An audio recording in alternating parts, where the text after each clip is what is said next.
P&O have rubbish names for their cruises. This one is called Norwegian Fjords, or B311 to its friends. Descriptive but not very poetic. Instead, I've decided to call this adventure the Simmons Saga.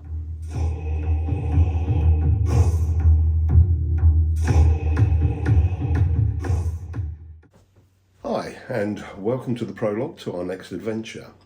So why Norwegian cruise? Well, it's not for the knitwear, although I reckon I could get away with that, and it's not for the culinary experience. And I'm not exploring my Viking heritage, although I did find out recently that I'm exactly 9% Swedish. This does explain my love of flat pack furniture and the ABBA song Super Trooper.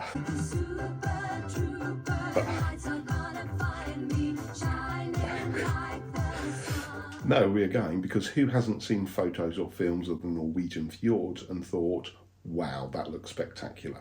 Well done, Slarty Bart Fast. That award was well deserved. Now, if you are thinking about booking a similar cruise, here are some things to think about and that I didn't know before I impulse booked this one.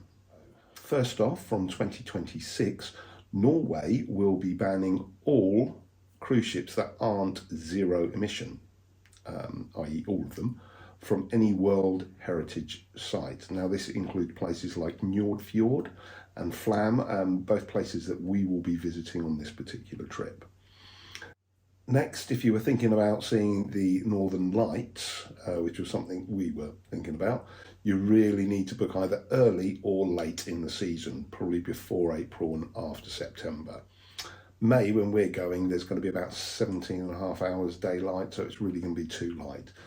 Now, I'm hoping that with my habit of getting up at 3-4 in the morning, I might be able to see them, so fingers crossed for that.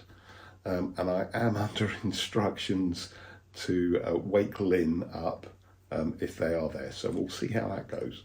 Next, if you are thinking about being able to say you've crossed the Arctic Circle, you need to check the itinerary of the cruise that you're doing. On this one, we're going to be about 180 miles short of that imaginary line. Now, the more I think about it, the happier I am about that, because it's probably not wise to go that far north in a cruise ship specifically designed more for the Mediterranean. So, what is the itinerary for this cruise? Well, day one, we'll be sailing from Southampton. Day two is a sea day, so I'll be able to get my tuxedo out.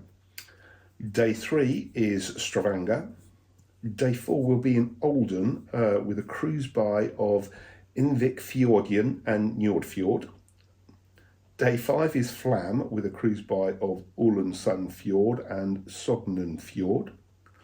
Day six is Haugesund. Day 7 is another sea day, and then day 8 we arrive back in Southampton. And I profusely apologise for the pronunciation. So how much is this all costing? Well, it's coming at 500. Would you like to explain why you lied in this section of the video? Well, it was true at the time that I recorded it. That doesn't wash here. Look, we now have a balcony cabin, and the total cost came in at £1,638. And why didn't you just re-record the prologue? Well, to be frank, I couldn't be asked, and I thought this was more amusing. Fair enough. Keeping you amused on harmless nonsense is what this is all about. It'll be good to try a different cruise company. Up until this point, we cruised exclusively with Marella, and whilst we loved the itinerary on our last cruise, the whole experience was getting a little tired. By this point, we have eaten all the food, we've seen all the entertainment, and things were getting a bit samey and worn, shall we say. So we'll see how this goes with P&O. It might be our new love, or we might be rushing back to Marella. Who can say? So to keep costs down, this is the first cruise where we haven't actually pre-booked any tours. Now, I've done a bit of research on this, and we can basically do similar tours that they're offering on the ship for a hell of a lot cheaper if we book them either privately or when we get off of the coach. In other places like Stavanger, there are hop-on, hop-off bus service there. Lynn absolutely loves this because if she sees an animal or a tat shop, she can just leap off the bus and go and see it. We've also not booked any extras on this at all. The only thing we probably will do is get the drinks package. The children's drinks package, P&O's drinks package for alcohol is £40 per person per day, which just seems outrageous to me. It's going to cost us £100 just for the soft drink package for the week, but we'll go with that. As you may or may not know, I have recently deactivated my Facebook account, which feels nice. When I was using Facebook, I did feel a bit obliged to post something every day. Now, I haven't decided what I'm going to do on this particular trip. I don't know what the internet is going to be like. So I may do daily posts, or I may save it all up and do a nice sort of fairly long story about our holiday at the end to go with the video. The only place you will be able to read this and see this will be on our website, which is www.averageholidays.blog.